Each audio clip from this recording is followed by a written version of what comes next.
ನಮಸ್ಕಾರ ವೀಕ್ಷಕರೇ, RBI's YouTube ಚಾನಲ್ಗೆ ಸ್ವಾಗತ. ಸ್ನೇಹಿತರೆ, ಈಗಾಗಲೇ ಲೋಕಸಭೆ ಚುನಾವಣೆ ಮುಗಿದು ರಾಜ್ಯದಲ್ಲಿ ಎಲ್ಲೊಂದು ಕಡೆ ಮೈತ್ರಿ ಜಯವಾಗಿದೆ ಅಂತಲೇ ಹೇಳ್ಬೋದು.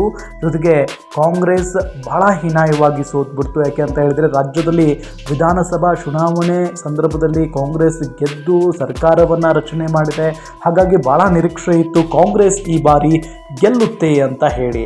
ಆದರೆ ಲೋಕಸಭಾ ಚುನಾವಣೆಯಲ್ಲಿ ನಿರೀಕ್ಷೆ ಮೀರಿ BJP ಮತಗಳನ್ನು ಪಡೆದುಕೊಂಡಿದೆ. ಜೊತೆಗೆ ಇಲ್ಲಿ JDS ಕೂಡ ಅದ್ಭುತವಾದಂಥ ಪರ್ಫಾರ್ಮೆನ್ಸ್ ನೀಡಿರೋದು. 3 ಕ್ಷೇತ್ರಗಳನ್ನು BJP JDSನವರಿಗೆ ಬಿಟ್ಟು ಕೊಟ್ಟಿತ್ತು. ಒಂದು ಕೋಲಾರ, ಮತ್ತೊಂದು ಹಾಸನ, ಮತ್ತೊಂದು ಮಂಡ್ಯ. ಈ 3 ಕ್ಷೇತ್ರಗಳನ್ನು ಬಿಟ್ಟು ಕೊಟ್ಟಿತ್ತು. ಹಾಸನ ಒಂದು ಕಳ್ಕೊಂಡ್ರು, ಆದರೆ ಕೋಲಾರ ಮತ್ತು ಮಂಡ್ಯ ಕ್ಷೇತ್ರವನ್ನು JDS ಗೆದ್ದು ಬೀಗಿದೆ. ಆದರೆ ಇದೆಲ್ಲದರ ನಡುವೆ ಈಗಾಗಲೇ ಕುಮಾರಸ್ವಾಮಿಯವರು ಕೇಂದ್ರದ ಮಂತ್ರಿಯಾಗಿ ವಾಪಸ್ ರಾಜ್ಯಕ್ಕೆ ಬಂದಿದ್ದು ಕೂಡ ಆಯಿತು. ಇದೆಲ್ಲದರ ನಡುವೆ ಈಗ ಕುಮಾರಸ್ವಾಮಿಯವರು ವಿಧಾನಸಭಾ ಚುನಾವಣೆಯಲ್ಲಿ ಗೆದ್ದು ಶಾಸಕರಾಗಿದ್ದಂಥ ಕ್ಷೇತ್ರ ಚನ್ನಪಟ್ಟಣ ಕ್ಷೇತ್ರ. ಈ ಕ್ಷೇತ್ರ ಸಿಕ್ಕಾಪಟ್ಟೆ ಕುತೂಹಲ ಮೂಡಿಸಿದೆ. ಬಿಕಾಸ್ ಬೈ ಎಲೆಕ್ಷನ್ ನಡೆಯುತ್ತೆ. ಯಾಕೆಂತ ಹೇಳಿದರೆ, ಕುಮಾರಸ್ವಾಮಿಯವರು ಈಗಾಗಲೇ ಶಾಸಕ ಸ್ಥಾನಕ್ಕೆ ರಾಜೀನಾಮೆಯನ್ನು ಕೊಟ್ಟಿದ್ದಾರೆ. ತೆರವಾದಂಥ ಕ್ಷೇತ್ರ ಚನ್ನಪಟ್ಟಣಕ್ಕೆ ಬೈ ಎಲೆಕ್ಷನ್ ನಡೆಯುತ್ತೆ. ಹಾಗಾಗಿನೇ DK ಬ್ರದರ್ಸ್ ಚನ್ನಪಟ್ಟಣದ ಮೇಲೆ ಕಣ್ಣಿಟ್ಟಿದ್ದಾರೆ. ಬಿಕಾಸ್ ಹೇಗಾದರೂ ಮಾಡಿ ಚನ್ನಪಟ್ಟಣ ಕ್ಷೇತ್ರವನ್ನು ತಮ್ಮ ತೆಕ್ಕೆಗೆ ಹಾಕಿಕೊಳ್ಳಲೇಬೇಕು ಅಂತ ಹೇಳಿ.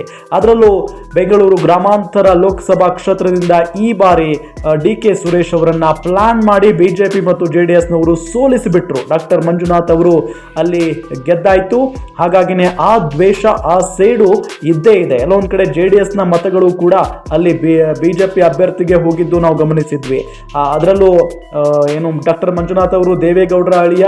ಹಾಗಾಗಿನೇ ಚನ್ನಪಟ್ಟಣವನ್ನ ಈ ಬಾರಿ ತಮ್ಮ ಕ್ಷೇತ್ರಕ್ಕೆ, ತಮ್ಮ ತೆಕ್ಕೆಗೆ ತೆಗೆದುಕೊಳ್ಬೇಕು ಅನ್ನೋದು DK ಬ್ರದರ್ಸ್ ಪ್ಲಾನ್ ಆಗಿರೋದು.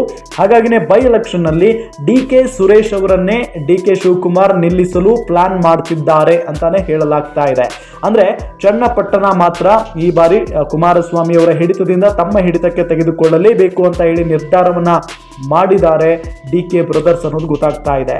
ನಾವು ಗಮನಿಸಿದ ಹಾಗೆ DK ಬ್ರದರ್ಸ್ ಏನಿದಾರಲ್ಲ, ಅವ್ರೇನಾದ್ರೂ ಒಂದು ವಿಚಾರಕ್ಕೆ ಕಣ್ಣಿಟ್ರು ಅಂತ ಅಂದರೆ ಅದನ್ನು ಪಡೆದುಕೊಳ್ಳದೆ ಬಿಡೋದಿಲ್ಲ ಅನ್ನೋ ಮಾತಿದೆ. ಇತ್ತ ಚನ್ನಪಟ್ಟಣ ಅಂತ ಅಂದರೆ ಅದು ರಾಜಕೀಯವಾಗಿ JDSನವರ ಅಥವಾ ಕುಮಾರಸ್ವಾಮಿಯವರ ಮಾತೃಭೂಮಿ ಅಂತೆಲ್ಲ ಕರೀತಾರೆ. ಯಾಕೆ ಅಂತ ಹೇಳಿದರೆ, ಕುಮಾರಸ್ವಾಮಿ ಅವರು ಅಲ್ಲಿಂದ ಸತತವಾಗಿ ಗೆಲ್ತಾನೆ ಬಂದಿದ್ದಾರೆ. ಈಗ ಅವರು ಮಂತ್ರಿ ಆಗಿರೋದ್ರಿಂದ, ಕೇಂದ್ರದ ಮಂತ್ರಿ ಆಗಿರೋದ್ರಿಂದ ಆ ಕ್ಷೇತ್ರಕ್ಕೆ ರಾಜೀನಾಮೆಯನ್ನು ಕೊಟ್ಟಿರೋದು. ಆ ಕ್ಷೇತ್ರಕ್ಕೆ, ಚನ್ನಪಟ್ಟಣ ಕ್ಷೇತ್ರಕ್ಕೆ ಈ ಬಾರಿ ಅವರ ಪುತ್ರ ನಿಖಿಲ್ ಕುಮಾರಸ್ವಾಮಿ ಅವರನ್ನ ನಿಲ್ಲಿಸ್ತಾರೆ ಅನ್ನೋ ಮಾತುಗಳು ಕೂಡ ಇದೆ. ಹಾಗಾಗಿನೇ ಅವರನ್ನು ನಿಲ್ಲಿಸಿ ಗೆಲ್ಲಿಸಿಕೊಂಡು ಬರುವಂಥ ಎಲ್ಲ ಸಾಧ್ಯತೆಯೂ ಕೂಡ ಇದೆ. ಜೊತೆಗೆ ಈಗ ನಿಖಿಲ್ ಕುಮಾರಸ್ವಾಮಿಯವರ ಒಂದು ಪಾಡು ನಾವು ಗಮನಿಸ್ತಾನೆ ಇದ್ದೀವಿ. 2 ಎಲೆಕ್ಷನ್ನಲ್ಲಿಂತರೂ ಕೂಡ, ಒಂದು ಲೋಕಸಭೆ ಚುನಾವಣೆಯಲ್ಲಿ ಸೋತರು, ಮತ್ತೊಮ್ಮೆ ವಿಧಾನಸಭಾ ಚುನಾವಣೆಯಲ್ಲಿಯೂ ಕೂಡ ರಾಮನಗರದಿಂದ ಸೋತರು. ಹಾಗಾಗಿನೇ ಅವರ ಲಕ್ ಭಾಳ ಕೆಟ್ಟು ಹೋಗಿದೆ. ಹಾಗಾಗಿನೇ JDSನ ಭದ್ರಕೋಟೆ ಕುಮಾರಸ್ವಾಮಿಯವರು ಸತತವಾಗಿ ಗೆದ್ಕೊಂಡು ಬರ್ತಾ ಇರುವಂಥ ಏನು ಕ್ಷೇತ್ರ ಇದೆಯಲ್ಲ ಚನ್ನಪಟ್ಟಣ, ಆ ಕ್ಷೇತ್ರದಿಂದ ಗೆಲ್ಲಿಸಿ ನಿಖಿಲ್ ಕುಮಾರಸ್ವಾಮಿ ಅವರನ್ನು, ಅಂದರೆ ಆ ಕ್ಷೇತ್ರದಿಂದ ನಿಲ್ಲಿಸಿ ನಿಖಿಲ್ ಕುಮಾರಸ್ವಾಮಿಯವರ ಲಕ್ ಬದಲಾಯಿಸುವಂಥ ಪ್ಲಾನ್ನಲ್ಲಿ ಕುಮಾರಸ್ವಾಮಿಯವರು ಇದ್ದಾರೆ.